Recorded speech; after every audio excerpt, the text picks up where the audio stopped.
Hi guys, so I'm just going to show a quick Pilates video for beginners. So this is just basically working on the core, so on our center muscles. So I'm just going to show you 4 exercises that are very simple but yet very effective. Okay, so it's for complete beginners. So firstly, we're just going to come down onto the mat. So from here, I just want you to roll the tailbone forward and then imprint the spine back down. So just tip forward and roll back. So when you tip forward, there should be a space underneath your spine. And when you roll back, you're imprinting the spine, flattening down onto the mat. So that's the first thing. From here, we want to keep the knees bent, keep the feet flat onto the mat, gently lift the head up, make sure that the shoulder blades stay firmly on the mat, bring the hands to the side, and just nice and slowly breathe. In and slowly out. So really trying to fill the lungs. Nice and slowly breathing in and breathing out. Now you might feel a little bit of pressure on the head and neck. If you do, just bring the hand behind and just hold and continue on with the movement. So the shoulders are staying firmly on the mat. You're trying to keep the pelvis in that nice midway point. So not tip too far forward, not imprinted too far back. So just in the middle, and it should feel nice and comfortable. The core muscles are going to be tight, they're going to be engaged, and you're just going to continue to hold this move, breathing in and breathing out, and then relaxing down. So this move is called the 100. The reason why it's called the 100 is because we breathe in ideally for a count of 5, we breathe out for a count of 5, which is 10, and we do that for 10 times. Now as a beginner, we won't probably last as long as that, so we might just go for, say, maybe 4 breaths or 3 breaths in for a count of 5, or as long as you can hold it, and 3 breaths out again for a count of 5, or as long as you can hold it. So that's the 100. So to progress the 100, what we do is just bring the legs up. So make it a nice 90-degree bend so the knees are in line with the hips. And again, we just continue to hold and move and slowly concentrate in on the breath. Slowly breathing in for that count of 5 and breathing out. And relax back down. Okay, so from there, then we're going to move into our next move, which is called the single leg stretch.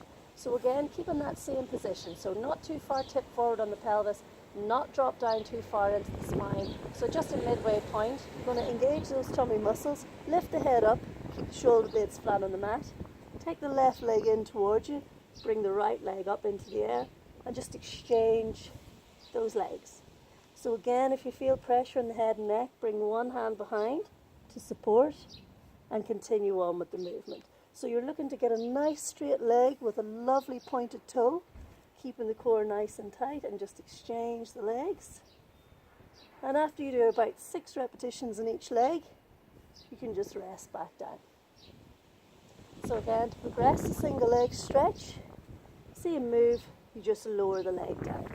But please just take your time with this. Stay with the legs up higher until the tummy muscles feel they can manage it. What you're looking for is that if you can lower the legs down and the lower spine isn't arching, and that you're feeling that the back is doing the work, what we're looking for is at the core. So that's that tight core engagement, and the tummy muscles are doing the work. So not that spine. It tends to want to overcompensate and it'll arch up. And that's what we don't want, because that can cause a little bit of distress or a little bit of harm to the lower back. So then we're going to move on to our next move, which is called the double leg stretch. Now, although it's called the double leg stretch, as a complete beginner, the legs remain flat and are actually out of the equation. So all we do is just lift the head up. Arms are at the level of the hips, so similar to our 100 position. Arms are coming to the level of the ears only, and back down again. So all our moves in Pilates are very slow, very controlled. Slowly down to the level of the hips, back up to the level of the ears. If you go past the level of your ears, you'll put too much pressure on the head and neck, and it'll force the head and neck down and add extra strain. So again, if you're feeling already a bit of strain in the head and neck, support with one hand, and continue down. So just slowly lifting and lowering, keeping those tummy muscles nice and engaged the entire time. And again, to progress this, but please just take the time, it's gradual to build this up, so you want to be practicing these exercises for at least 4 weeks before you even try to move on, and ideally 3 times a day. So it gives you an idea of, it takes that time to just build it up. So if we're wanting to progress this move, the hands are at the level of the hips, the arms and legs go out nice and straight, and we draw back in. So just very slow, very controlled, nice straight legs, pointed toes, and back in. And just being very mindful that we don't spring the bum, so we're not to lift the bum up off the mat with a double leg stretch. So you're always staying completely engaged, completely strong, and keeping the shoulder blades and the pelvis firmly onto the mat. Okay, and lastly of our 4 sequence is the crisscross. So we're going to interlock the fingers, hands behind the head. Again, similar position, shoulder blades are firmly on the mat. Draw the left leg in, right leg is up nice and high. A gentle twist of the head and neck, and just exchange. And exchange. So we're not trying to force. So we don't want to lose control. So it's not the move you would see similar to a gym. It's a very slow, controlled move. You'll feel that the shoulder blades are firmly planted into the mat, and it's just a nice exchange, back and forward, keeping the core tight the entire time. And again, you probably want to do about 6 to 8 repetitions of each leg. Again, to progress this move, similar to the single leg stretch, you just slowly lower the leg down and exchange the legs. Okay guys, so that's this 4 sequence that I was explaining to you at the start. So just to run through those again, we've got the 100, single leg stretch, double leg stretch, and crisscross.